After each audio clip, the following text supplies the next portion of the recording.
আসসালামু আলাইকুম ওয়া রাহমাতুল্লাহি ওয়া বারাকাতুহু। Shimul memorial north south school and কলেজে কেজি শ্রেণীর ইসলাম শিক্ষা ক্লাসের সকল শিক্ষার্থীকে জানাই স্বাগত।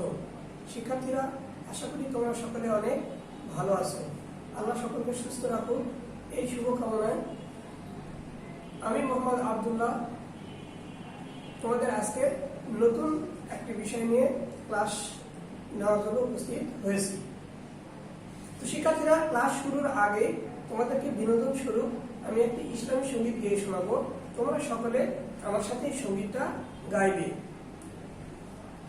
ফুল কেন ফোটে, পাখি কেন গায়, নদী কেন ছোটে দূর সীমানায়। বলো, ফুল কেন ফোটে, পাখি কেন গায়, নদী কেন ছোটে দূর সীমানায়।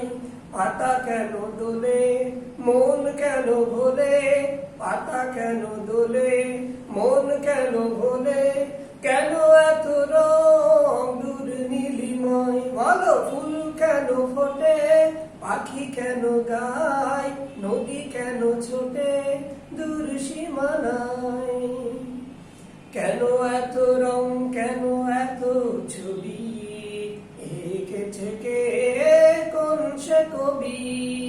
কেন এত রং, কেন এত ছবি, এঁকেছে কে কোন সে কবি। তারাদের আলো কেন লাগে ভালো, তারাদের আলো কেন লাগে ভালো, চাঁদ কেন হাসে মমতা ছড়ায়। বলো, ফুল কেন ফোটে, পাখি কেন গায়, নদী কেন ছোটে দূর সীমানায়। শিক্ষার্থীরা, আশা করি অনেক মজা পেয়েছো। তো আমাদের আজকের ক্লাসটা দুই অংশে বিভক্ত, লিখিত ও মৌখিক। তাহলে চলো প্রথমে আমরা লিখিত আইটেমগুলো জেনে নিই। শিক্ষার্থীরা, লিখিত আইটেমে প্রথমে এক নম্বর আইটেমে দেখো, নিচে আরবি হরফগুলো দেখে দেখে লিখি।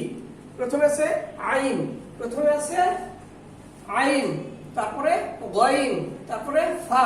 আমরা গত ক্লাসে আইন এবং গইন লেখা শিখেছি। আজকে নতুন হরফ আমাদের সাথে যুক্ত হয়েছে কি, যে ফা। তাহলে আমরা নতুন একটি হরফ শিখবো, ফা। তাহলে দেখো, আমার সাথে সাথে লিখো আইন।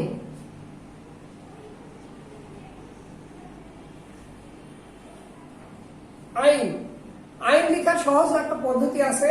তোমরা আমি যেভাবে লিখলাম এভাবে যদি সুন্দর করে লিখতে পারো তাহলে তো হবেই। তাছাড়া আমি আর একটা সহজ পদ্ধতি তোমাদেরকে দেখাচ্ছি, এভাবে তোমরা লিখতে পারো।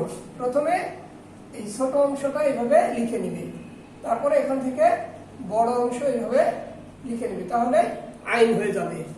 আইন আর গাইন একই রকম, এই জন্য নতুন করে আর দেখানোর দরকার নাই। এবারে চলো আমরা বাকি লেখাগুলো সম্পূর্ণ করে নিই। আইন,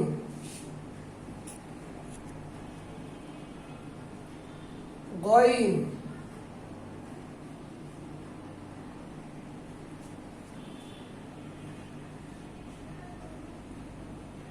গইন।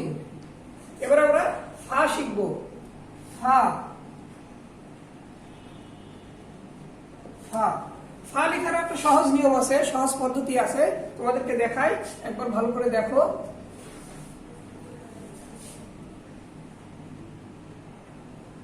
প্রথমে আমরা বা বা তা যেভাবে লিখি ওইভাবে লিখে নিব। দেওয়ার পরে এই মাথাটা এইভাবে গোল করে দিয়ে এখানে ফোঁটা দিয়ে দিব, তাহলে ফা হয়ে যাবে। তাহলে ফা আমরা সম্পূর্ণ করে নিই, ফা। তাহলে আমরা কি কি শিখলাম আজকে? আইন, দুইবার আইন লিখেছি, আইন আইন। তারপরে গইন, এখানে গইন, তারপর লিখেছি কি গইন গইন। এবারে ফা, ফা ফা। নিশ্চয় তোমরা যখন লিখা সম্পূর্ণ করেছো, দেখো। তারপরে 2 নম্বর আইটেমে আমরা যাব, নিচে আরবি হরফের পাশে বাংলা উচ্চারণ লিখি। নিচে আরবি হরফের পাশে বাংলা উচ্চারণ লিখি। দেখো এখানে আইন, গইন, ফা। গত ক্লাসে আমরা আইন এবং গাইন শিখেছি, আজকে নতুন একটা হরফ শিখবো, ফা।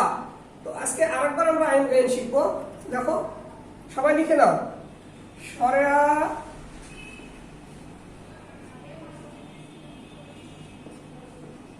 রস্বই দন্ত ন আইন। এবারে গইন গ রস্বই দন্ত ন। দেখো এবারে গ রস্বই দন্ত ন গইন। তারপরে ফা লিখবো, ফা বানান ফয়কারে ফা।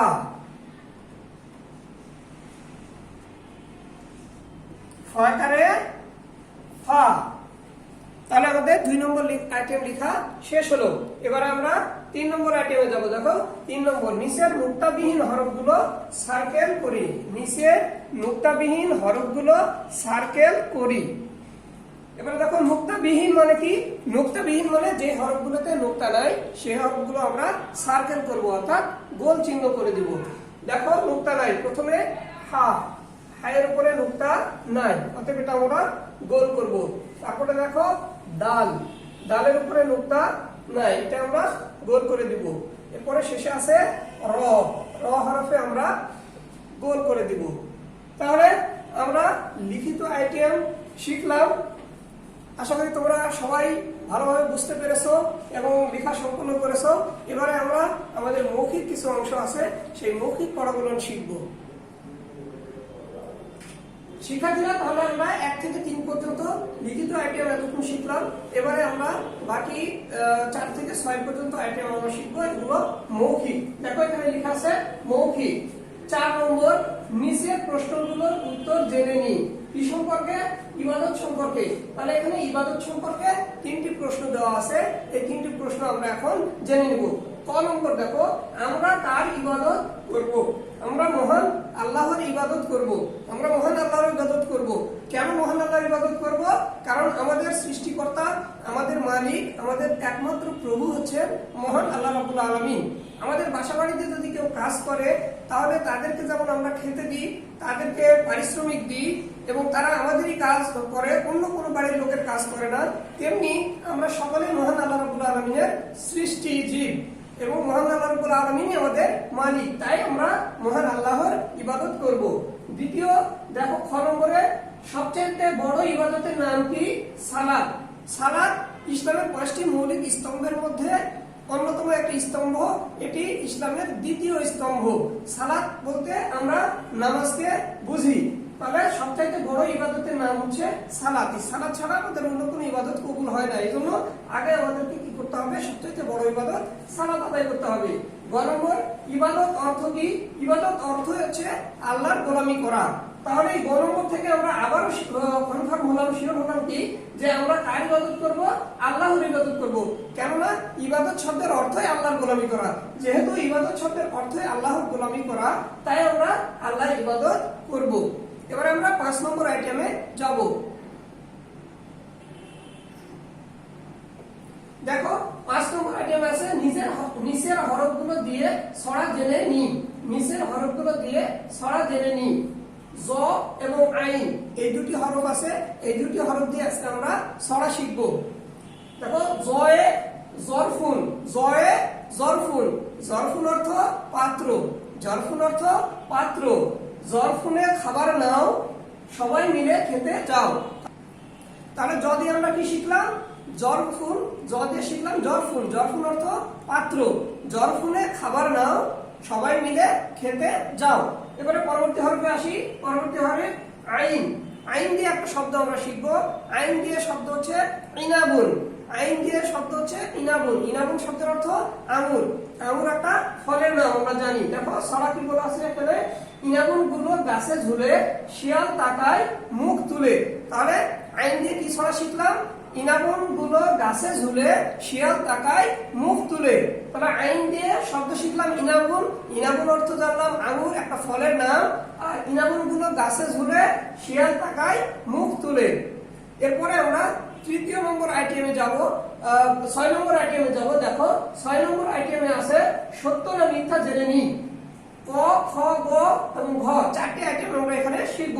দেখো আমরা পূর্বে কিছু প্রশ্ন পড়েছি, প্রশ্ন উত্তর পড়েছি এবং কিছু ছড়া পড়েছি, এই ছড়া থেকে আমাদের সত্য মিথ্যা নিশ্চয় তোমরা নিজেরাও বুঝতে পারছো যে সালাত সবচাইতে বড় ইবাদত। তাহলে আমরা সবচেয়ে বড় ইবাদত কোনটি জানলাম কিছুক্ষণ আগে, সালাত। তাহলে অবশ্যই এটা কি হবে, সত্য হবে, এই জন্য এখানে সত্য লেখা হয়েছে।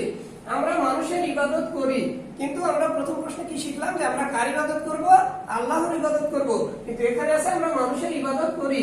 তাহলে কি উত্তর অবশ্যই মিথ্যা হবে, কারণ আমরা মানুষের ইবাদত করি না, আল্লাহর ইবাদত করি। জরফুনে খাবার থাকে, আমরা আগে জেনেছি জরফুন শব্দের অর্থ পাত্র, তাহলে খাবার কোনো না কোনো পাত্রেই থাকে, অতএব জরফুনে খাবার থাকে, এটা সত্য।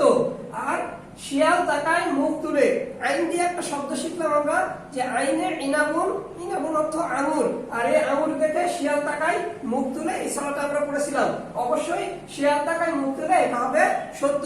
তাহলে শিক্ষার্থীরা আজকে আমরা লিখিত কিছু আইটেম শিখলাম, মৌখিক গুলো শিখলাম, এটার উপরে আগামী দিন তোমাদের ফিডব্যাক নেওয়া হবে। এই ফিডব্যাক আশা করি তোমরা অনেক ভালো করবে এবং আমার ক্লাসটাও অনেক ভালো করে শুনেছো, সে অনুযায়ী তোমরা অনেক ভালো করবে। এই শুভ কামনায় আজকের ক্লাস এখানে শেষ করছি। আসসালামু আলাইকুম ওয়া রাহমাতুল্লাহি ওয়া বারাকাতুহু। সবাইকে ধন্যবাদ।